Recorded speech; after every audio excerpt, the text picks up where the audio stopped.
Hello, guys, welcome to the third episode of Simbi Spectrum, the diversity series at SIBM Nagpur. For this episode, we are visiting Guwahati, Assam. Hello everyone, my name is Anshuman Bora. I am a student from MBA in Finance at SIBM Nagpur. I come from Guwahati in Assam. So, আজি মোৰ তাত কেইটামান প্ৰশ্ন আছে, বলক আমি আৰম্ভ কৰোঁ। So the first question is, if SIBM Nagpur were a dish, which would it be and why? তো মই ক'ম যে SIBM নাগপুৰক বিৰিয়ানীৰ লগত কম্পেয়াৰ আমি কৰিব পাৰোঁ, কিয়নো বিৰিয়ানীত যেনেকৈ বিভিন্ন মা মছলাৰ সংমিশ্ৰণত সুস্বাদু হৈ উঠে, ঠিক তেনেদৰে আমিও ইয়াত বিভিন্ন পটভূমিৰ পৰা অহা ষ্টুডেণ্টছবিলাকৰ সংমিশ্ৰণত আমাৰো ইয়াতে স্মৃতিবোৰ সুমধুৰ হৈ গৈছে। তো আহক আমি নেক্সট প্ৰশ্নটোলৈ যাওঁ। তো next question is, what is the biggest যোগাৰ ইউ হেভ ডান হিয়াৰ? তো বিগেষ্ট যোগাৰ ইয়াত মই যদি ক'ব যাওঁ, আমাৰ এক্সামৰ আগদিনা আমাৰ বহুত প্ৰেছাৰ থাকে, বহুতখিনি চিলেবাছ বহুত কম সময়ৰ ভিতৰত আমি কভাৰ কৰিব লগা হয়, আৰু তেতিয়া আমি গোটেই লগ বন্ধুবোৰে একেলগে মিলি পেলাই বহুত কম সময়ত আমি আজিকালি যিবোৰ অত্যাধুনিক মানে সুবিধা আছে, ChatGPT বা AI দৰে টুলছবোৰ ইউজ কৰি পেলাই কম সময়তে বহুতখিনি বস্তু কভাৰ আপ কৰিব লগা হয়। চ' আই উড চে যে সেইটো এটা বহুত ডাঙৰ যোগাৰ আৰু।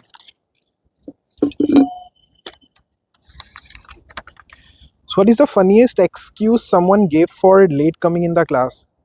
Okay, so funniest excuse মানে কি, আমাৰ ৰাতিপুৱা শুৱাৰ পৰা উঠাৰ পিছত ব্ৰেকফাষ্টৰ কাৰণে আমি খুব কমেই সময় পাওঁ, যাৰ কাৰণে কেতিয়াবা আমি হয়তো ক্লাছত দেৰিকৈ আহিব লগা হয়।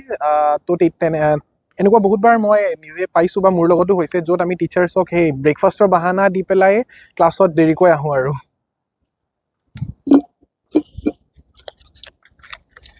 How does student contribute to academic ecosystem?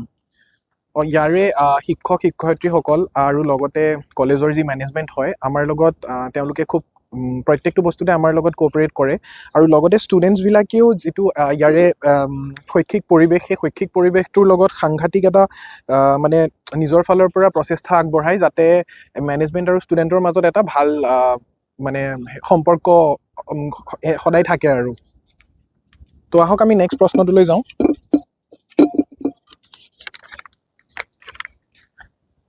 How SIBM Nagpur promotes entrepreneurship? তো entrepreneurshipৰ কথা যদি মই ক'বলৈ যাওঁ, তে আমাৰ কলেজত প্ৰায় বহুত মাল্টিনেশ্যনেল কোম্পানীজৰ লিডাৰশ্বিপ টক্স, গেষ্ট লেকচাৰ্ছ এইবোৰ আমাৰ ইয়াত থাকেই, য'ত আমি য'ত মানে আমাৰ দৰে ষ্টুডেণ্টছসকলক মানে উদ্যোগশীলতাৰ বাবে আমাক প্ৰমোট কৰে, যে আমিও যাতে আগলৈ গৈ পেলাই তেনেকুৱা কিবা এটা কৰিব পাৰোঁ।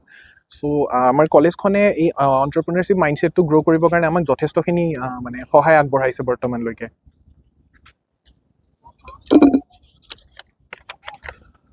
What is the role of peer learning at SIBM Nagpur? হয়, মই যেনেকৈ প্ৰথমে কৈছিলোঁ যে ইয়াতে বিভিন্ন পটভূমিৰ পৰা অহা ছাত্ৰ ছাত্ৰীসকল অহাৰ বাবে ইয়াতে কি হৈছে, আমি যিটো ক্ৰছ কালচাৰেল মানে যিটো ডাইভাৰ্চিটি, তাৰ পৰা আমি যথেষ্টখিনি ইজনে সিজনৰ পৰা শিকিব পাইছোঁ, বিভিন্ন কালচাৰৰ বিষয়ে গম পাইছোঁ, বিভিন্নজনৰ মাইণ্ডছেটৰ বিষয়ে গম পাইছোঁ, আৰু ঠিক তেনেদৰে পিয়াৰ টু পিয়াৰ যিটো লাৰ্ণিং, সেই বস্তুটোত এই ক্ৰছ কালচাৰ মানে ডাইভাৰ্চিটিটোৱে আমাক যথেষ্টখিনি সহায় কৰিছে। How do students from different cultures connect with each other? হয়, আমি ইয়াতে হোষ্টেলত আপোনাৰ 2-4জন একেলগে এটা ৰুমত যিহেতু থাকোঁ, আৰু প্ৰত্যেকজনেই হয়তো ভাৰতবৰ্ষৰ বিভিন্ন প্ৰান্তৰ পৰা আহিছে, আৰু তেনেকৈ আমি এডজাষ্ট কৰিব লগা হয়, আৰু সেই এডজাষ্টমেণ্টৰ জৰিয়তে আমাৰ মাজত এটা ভাল বন্ধুত্বৰ সৃষ্টি হয়, আৰু আমি ইজনে সিজনক খুব প্ৰায় সহায় সুবিধা যিমানখিনি যেনেকৈ পাৰোঁ ইজনে সিজনক কৰিব চেষ্টা কৰোঁ। তেনেকৈ আমাৰ যিটো ক্ৰছ কালচাৰেল কানেকশ্যন দিনে দিনে বাঢ়ি গৈ আছে। আৰু মই এটা কথা ক'বই লাগিব, হয়, SIBM নাগপুৰত লাইক আপোনালোকে যদি চায়, তেনেহ'লে ইয়াতে ভাৰতবৰ্ষৰ প্ৰায় প্ৰতিখন ৰাজ্যৰ পৰাই ছাত্ৰ ছাত্ৰী ইয়াত পঢ়িবলৈ আহে প্ৰত্যেক বছৰে।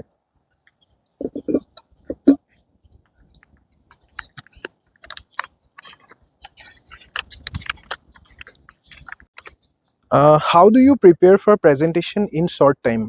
চ' গতিকে কি হয়, আমাৰ ইয়াত কলেজত প্ৰত্যেকটো ফেচিলিটি আমাৰ বাবে উপলব্ধ, য'ত আমি কিছুমান লেবত গৈ পেলাই AI টুলছ আদি অত্যাধুনিক যিবোৰ মানে আজিকালি ওলোৱা টুলছ আছে, সেইবোৰ আমি ব্যৱহাৰ কৰি খুব কম সময়ৰ ভিতৰতে আমি আমাৰ প্ৰেজেণ্টেশ্যনছ হওক, আমি আমাৰ এছাইনমেণ্টছ হওক, আমি গোটেইখিনি কৰিবলৈ আমাক সুবিধা কৰি দিয়া হৈছে।